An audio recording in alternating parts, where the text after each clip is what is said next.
जय माता दी। आप सभी पर माँ भगवती की कृपा सदैव बनी रहे। आज आप सुनेंगे चैत्र मास महात्म्य का 15वां अध्याय और इसके बाद के आगे के शेष अध्याय आप सभी नवरात्रि के बाद सुनेंगे, क्योंकि नवरात्रि के दिनों में हमारे चैनल पर नवरात्रि से संबंधित कथाएं सुनाई जाएंगी। आपसे अनुरोध है इन कथाओं को भी आप हमारे चैनल पर जरूर सुनिएगा। अब सुनिए आज की कथा। आज की कथा में आप कर्म की गहन गति का वर्णन और इस संबंध में भगवान श्री कृष्ण और अर्जुन के उदाहरण का वर्णन सुनेंगे।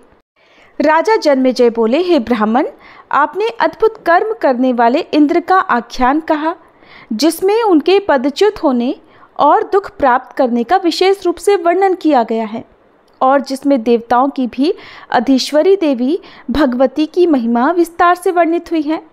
मुझे महान संदेह है कि महान तपस्वी इंद्र को देवाधिपति का पद प्राप्त होने पर भी दारुण दुख प्राप्त हुआ।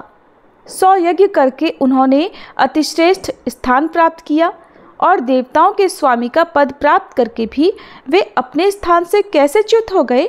हे दयानिधे, इस सब का कारण सम्यक रूप से बताइए। हे मुनिश्रेष्ठ, आप सब कुछ जानने वाले और पुराणों के प्रवर्तक हैं। महापुरुषों के लिए अपने श्रद्धालु शिष्य से कुछ भी अकथ्य नहीं होता, इसलिए हे महाभाग, मेरे संदेह का निवारण कीजिए। सूत जी बोले, तब राजा के ऐसा पूछने पर सत्यवती पुत्र वेद व्यास जी प्रसन्नता से उनके प्रश्नों का क्रम से उत्तर देने लगे। व्यास जी बोले, हे राजन, इसका अत्यंत अद्भुत कारण सुनो। श्रेष्ठ तत्वज्ञानियों ने संचित, वर्तमान और प्रारब्ध के भेद से कर्म की 3 गतियां बताई हैं। अनेक जन्मों का संचित प्राक्तन कर्म संचित कर्म कहा गया है। फिर वे कर्म भी सात्विक, राजस और तामस 3 तरह के होते हैं। हे राजन, बहुत समय के संचित शुभ या अशुभ कर्म पुण्य या पाप के रूप में अवश्य ही भोगने पड़ते हैं। जीवों के प्रत्येक जन्म के संचित कर्म बिना भोग किए करोड़ों कल्पों में भी नष्ट नहीं होते। जो कर्म किया जा रहा है उसे वर्तमान कहा जाता है। जीव देह प्राप्त कर शुभ या अशुभ कार्य में प्रवृत्त होता है। संचित कर्मों के कारण देह प्राप्त होने पर काल जीव को पुनः कर्म के लिए प्रेरित करता है। प्रारब्ध कर्म उसे जानना चाहिए जिसका भोग से क्षय हो जाता है। प्राणियों को यहाँ प्रारब्ध कर्म अवश्य भोगना पड़ता, इसमें संदेह नहीं है। हे राजन, देवता, मनुष्य, असुर, यक्ष, गंधर्व और किन्नर, इन सभी को पूर्व काल में किए गए शुभ अशुभ कर्मों का फल भोगना ही पड़ता है, ये निश्चित है। हे महाराज, सबके देह धारण का कारण उनका कर्म ही होता है। कर्म के समाप्त हो जाने पर प्राणियों का जन्म लेना भी समाप्त हो जाता है, इसमें कोई संदेह नहीं। हे राजन, ब्रह्मा, विष्णु, रुद्र, इंद्र आदि सभी देवता, दानव, यक्ष और गंधर्व ये सभी कर्म के वशीभूत हैं। जिस प्रकार प्रारब्ध कर्म के वश में होकर ही मनुष्य पुण्य या पाप करता है, उसी प्रकार देवता आदि भी करते हैं। हे राजन, भगवान विष्णु के अंश से धर्मपुत्र नर और नारायण ही कृष्ण और अर्जुन के रूप में प्रकट हुए। मुनियों के द्वारा इस पौराणिक आख्यान का विवेचन किया गया है। जो अधिक वैभवशाली होते हैं उसे देवांश जानना चाहिए। जो ऋषि नहीं है वह काव्य की रचना नहीं कर सकता। जो रुद्र नहीं है वह रुद्र की अर्चना नहीं कर सकता। जिसमें देवांश नहीं है वह अन्नदान नहीं कर सकता और जिसमें विष्णु का अंश नहीं है वह राजा नहीं हो सकता। हे राजन, श्री विष्णु इंद्र, अग्नि, यम और कुबेर से प्रभुत्व, प्रभाव, कोप और पराक्रम प्राप्त करके ही वह निश्चित रूप से यह शरीर बनता है। इस संसार में जो कोई बलवान, भाग्यवान, भोगवान, विद्यावान या दानशील है उसे देवांश कहा जाता है। हे राजन, उसी प्रकार मैंने पांडवों को भी देवांश बताया था। वासुदेव श्री कृष्ण तो नारायण के अंश और उन्हीं के समान कांतियुक्त थे। प्राणियों के देह संबंधी कर्मों की गति अत्यंत गहन है।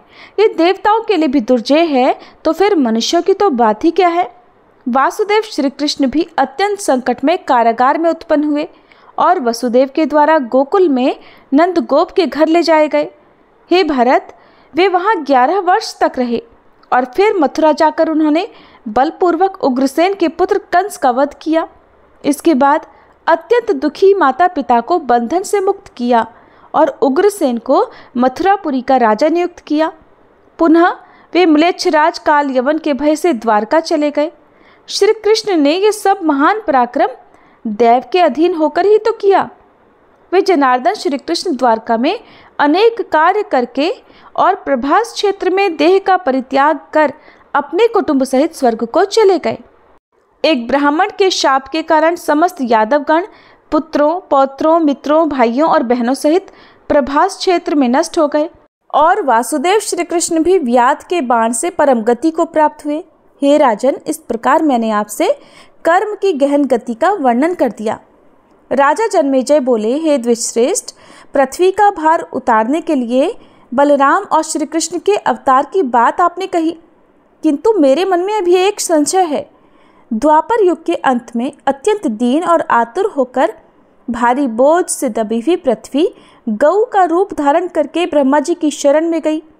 तब ब्रह्मा जी ने लक्ष्मीपति भगवान विष्णु से प्रार्थना की, हे भगवान, हे विभो, हे जनार्दन, पृथ्वी का भार उतारने के लिए और साधुजनों की रक्षा के लिए आप देवताओं के साथ भारतवर्ष में वसुदेव के घर में शीघ्र ही अवतार लीजिए।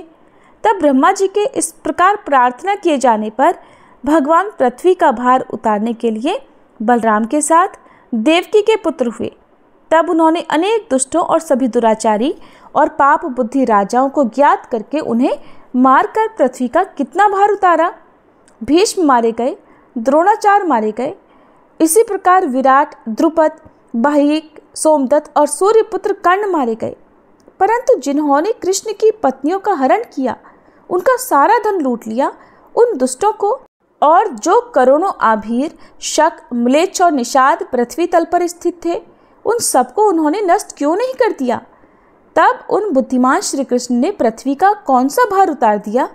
हे महाभाग, मेरे चित्त से ये संदेह नहीं हटता है। इस कलयुग में तो समस्त प्रजा पाप परायण ही दिखाई देती है। व्यास जी बोले, हे राजन, जैसा युग होता है काल प्रभाव से प्रजा भी वैसी ही होती है, इसके विपरीत नहीं होता। इसमें युग धर्म ही कारण है। जो धर्मानुरागी जीव हैं वे सतयुग में हुए, जो धर्म और अर्थ से प्रेम रखने वाली प्राणी हैं वे त्रेता युग में हुए, धर्म, अर्थ और काम के रसिक प्राणी द्वापर युग में हुए और अर्थ और काम में आसक्ति रखने वाले सभी प्राणी इस कलयुग में होते हैं। हे राजन, युग धर्म का प्रभाव विपरीत नहीं होता है, काल ही धर्म और अधर्म का करता है। हे राजन, यदि दैव योग से ज्ञाननिष्ठ पुरुष का सत्संग प्राप्त हो जाए तो वह आंतरिक मैल को भी धो देता है। हे राजन, वेद, शास्त्र, व्रत, तप, यज्ञ तथा दान ये चित्त की शुद्धि के कारण नहीं है। ब्रह्मा जी के पुत्र वशिष्ठ वेद विद्या में पारंगत थे और गंगा जी के तट पर रहते थे, फिर भी वे राग द्वेष से युक्त हो गए। फिर मुनि विश्वामित्र और मुनि वशिष्ठ के मध्य देवताओं को भी आश्चर्य में डाल देने वाला आदिबक नामक महायुद्ध हुआ, जो द्वेष के कारण व्यर्थ ही हुआ था। उस युद्ध में परम तपस्वी विश्वामित्र बक हुए थे। उन्हें वशिष्ठ ने हरिश्चंद्र के कारण शाप दे दिया था। विश्वामित्र मुनि ने भी वशिष्ठ मुनि को शाप देकर आदि पक्षी के देहवाला बना दिया। इस प्रकार निर्मल कांति वाले वे दोनों मुनि शाप के कारण आदि और बक पक्षी के रूप में बदल गए।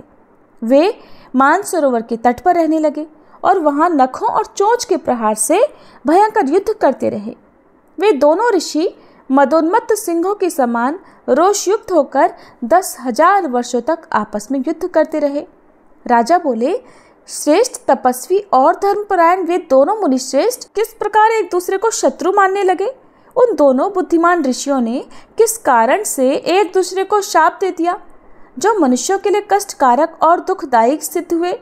तब व्यास जी बोले, पूर्व काल में सूर्यवंश में त्रिशंकु के पुत्र हरिश्चंद्र नामक एक श्रेष्ठ राजा हुए, जो रामचंद्र जी के पूर्वज थे। वे राजर्षि संतानहीन थे, इसलिए पुत्र की कामना से वरुण देव की प्रसन्नता के लिए उन्होंने नरमेध नामक दुष्कर महायज्ञ करने की प्रतिज्ञा की। उस यज्ञ का व्रत लेने से वरुण देव उन पर प्रसन्न हो गए और राजा की परम रूपवती भार्या ने गर्भ धारण किया। रानी को गर्भवती देखकर राजा प्रसन्न हुए और उन्होंने विधि पूर्वक गर्भ को संस्कारित करने वाला कर्म संपन्न कराया। हे राजन, रानी ने समस्त शुभ लक्षणों से संपन्न पुत्र को जन्म दिया। पुत्र के उत्पन्न होने पर राजा बहुत प्रसन्न हुए। उन्होंने जातकर्म आदि संस्कार की उत्तम विधि संपन्न की। ब्राह्मणों को विशेष रूप से स्वर्ण और दूध देने वाली गौएं प्रदान की। हे महाराज, जब घर में जन्मोत्सव धूमधाम से मनाया जा रहा था, उसी समय ब्राह्मण का वेश धारण करके वरुण देव आए। आसन प्रदान करके राजा ने विधिवत उनकी पूजा की। आगमन के विषय में पूछे जाने पर मैं वरुण हूँ, ये वाक्य उन्होंने राजा से कहा। हे राजन, जैसा आपने संकल्प लिया था, अब अपने पुत्र को बलि पशु बनाकर परम पवित्र यज्ञ कीजिए और सत्यवादी बनिए। उनकी यह बात सुनकर राजा व्यथा से व्याकुल और विह्वल हो गए। पुनः अपनी मनोव्यथा को शांत करके उन्होंने श्रद्धापूर्वक हाथ जोड़कर वरुण देव से कहा, हे स्वामिन, मैंने जिस यज्ञ का संकल्प लिया है, उस यज्ञ को मैं विधि पूर्वक करूँगा और सत्यवादी होऊंगा। हे सुरश्रेष्ठ, 1 माह पूर्ण होने पर मेरी धर्म पत्नी जनना शौच से शुद्ध हो जाएगी और पत्नी के शुद्ध हो जाने पर मैं उस पशु यज्ञ को करूँगा। व्यास जी बोले, राजा के ऐसा कहने पर वरुण देव अपने घर चले गए। अब राजा संतुष्ट हो गए, किंतु कुछ कुछ चिंता मगन रहने लगे। 1 माह पूरा होने पर वरुण देव सुंदर और मृदुभाषी ब्राह्मण का वेश बनाकर राजा की परीक्षा लेने के लिए उनके महल में फिर से आए। तब सभी प्रकार से पूजित होकर सुखदायी आसन पर विराजमान उन सुरश्रेष्ठ वरुण से राजा ने विनयपूर्वक उद्देश्यपरक ये बात कही, हे स्वामिन, पुत्र तो अभी संस्कार रहित है, उसे यूप में कैसे बांधूं? संस्कार करके उसे क्षत्रिय बनाकर मैं उस उत्तम यज्ञ को संपन्न करूंगा। हे देव, संस्कारहीन बालक का कहीं भी अधिकार नहीं होता, इसलिए अगर आप मुझ पर दया करें तो मुझे अपना सेवक और दीन जानकर कुछ समय और दे दीजिए। वरुण देव बोले, राजन, आप समय को आगे बढ़ाकर धोखा दे रहे हैं। निसंतान होने के कारण आपका पुत्र स्नेह छोड़ना दुष्कर है, इसे मैं जानता हूँ। हे राजन, आपकी मधुरवाणी सुनकर मैं अब घर जा रहा हूँ। कुछ समय तक प्रतीक्षा करके मैं पुनः आपके घर आऊँगा। हे तात, उस समय आपको अपनी बात को सत्य सिद्ध करना होगा, अन्यथा मैं क्रुद्ध होकर आपको शाप दे दूंगा। राजा बोले, हे जलाधिनाथ, मैं समावर्तन संस्कार हो जाने पर अपने पुत्र को यज्ञ पशु बनाकर विधि पूर्वक यज्ञ करूंगा। व्यास जी बोले, राजा का यह वचन सुनकर वरुण देव प्रसन्न होकर ठीक है ऐसा कहकर तुरंत चले गए और राजा भी स्वस्थ चित्त हो गए। इधर राजा का वह रोहित नाम का पुत्र बड़ा हो गया। वह बुद्धिमान और समस्त विद्याओं में पारंगत हो गया। उसे यज्ञ का सब कारण विस्तार पूर्वक ज्ञात हो गया। तब वह अपनी मृत्यु जानकर अत्यंत भयभीत हो गया। एक दिन वह बालक राजमहल से भागकर एक अगम्य पर्वत की गुफा में चला गया और भयग्रस्त होकर वहीं रहने लगा। समय आने पर वरुण देव यज्ञ की इच्छा से राजमहल में पहुंचकर उन राजा से बोले, हे राजन, अब यज्ञ कीजिए। ये सुनकर उदास मुख वाले राजा ने दुखी होकर उनसे कहा, हे सुरश्रेष्ठ, बताइए मैं क्या करूं? मेरा पुत्र तो कहीं चला गया है। राजा की यह बात सुनकर जलचरों के अधिपति वरुण देव ने क्रुद्ध होकर असत्यवादी राजा को शाप दे दिया। कपट विशारद, हे राजन, तुमने प्रतिज्ञा करके मुझे धोखा दिया है, इसलिए तुम्हारे शरीर में जलोदर नामक रोग हो जाए। ऐसा शाप देकर पाशधारी वरुण देव अपने लोक को चले गए और रोग से पीड़ित होकर राजा अब अपने महल में चिंतित रहने लगे। जब शापजन्य रोग से राजा बहुत व्यथित हो गए, तब उनके पुत्र ने भी पिता के रोग पीड़ित होने की बात सुनी। किसी पथिक ने उससे कहा, हे राजपुत्र, शाप के कारण जलोदर रोग से ग्रस्त तुम्हारे पिता बहुत अधिक दुखी हैं। जाओ और घर जाओ। हे दुर्बुद्धि, तुम्हारा तो जीवन नष्ट हो गया, तुम्हारा तो जन्म लेना व्यर्थ हो गया, क्योंकि तुम अपने पिता को दुखी अवस्था में छोड़कर पर्वत की गुफा में छुपे हो। हे कुपुत्र, तुम्हारे इस शरीर से तुम्हारे जन्म लेने का लाभ ही क्या है, जो तुम अपने पिता को दुखी करके यहाँ रह रहे हो?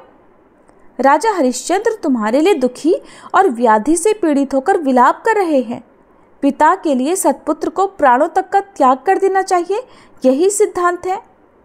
व्यास जी बोले, तब पथिक की धर्मसंगत बात सुनकर जैसे ही रोहित ने पीड़ाग्रस्त अपने पिता को देखने के लिए जाने का विचार किया, वैसे ही ब्राह्मण का रूप धारण करके इंद्र वहां आ गए। हे भारत, उन्होंने दयालु की तरह एकांत में हित की ये बात कही, हे राजकुमार, तुम मूर्ख हो जो वहां जाने का व्यर्थ विचार कर रहे हो।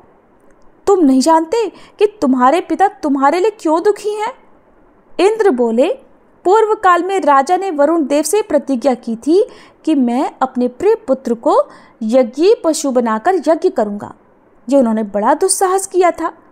हे महामते, अब तुम्हारे वहां जाने पर रोग से दुखित तुम्हारे निर्दयी पिता तुम्हें यज्ञ का पशु बनाकर यूप में बांधकर तुम्हारी बलि दे देंगे। अमित तेजस्वी इंद्र के इस प्रकार रोक दिए जाने पर माहेश्वरी की माया से अत्यंत मोहित होकर वह राजकुमार वहीं रुक गया। इस प्रकार जब वह अपने पिता को रोग से पीड़ित सुनकर जाने का विचार करता था, तब तब इंद्र उसे वहां आकर रोक देते थे। एक दिन राजा हरिश्चंद्र ने अत्यंत दुखी होकर एकांत में बैठे हुए सर्वज्ञ और कल्याणकारी गुरु वशिष्ठ जी के पास जाकर पूछा। राजा बोले, हे भगवान, मैं क्या करूं? मैं अत्यंत भयभीत और कष्ट से पीड़ित हूं। इस महाव्याधि से पीड़ित मुझ दुख चित्त की रक्षा कीजिए। मुनि वशिष्ठ बोले, हे राजन, सुनिए, रोग नाशन का एक प्रशस्त उपाय है। धर्मशास्त्र में 13 प्रकार के पुत्र कहे गए हैं, इसलिए किसी ब्राह्मण के उत्तम बालक को उसका मनोभिलषित धन देकर क्रय करके उसे ले आइए और उत्तम यज्ञ को संपन्न कीजिए। हे राजन, इस प्रकार यज्ञ करने से आपका रोग नष्ट हो जाएगा और वरुण देव भी प्रसन्न हो जाएंगे। व्यास जी बोले, उनकी ऐसी बात सुनकर राजा ने मंत्री से कहा, हे महामते, सभी स्थानों में प्रयत्न पूर्वक पता लगाइए। अगर कोई लोभी पिता अपने पुत्र को देता है तो वह चाहे जितना धन मांगे उतना ही देकर उसके पुत्र को ले आइए।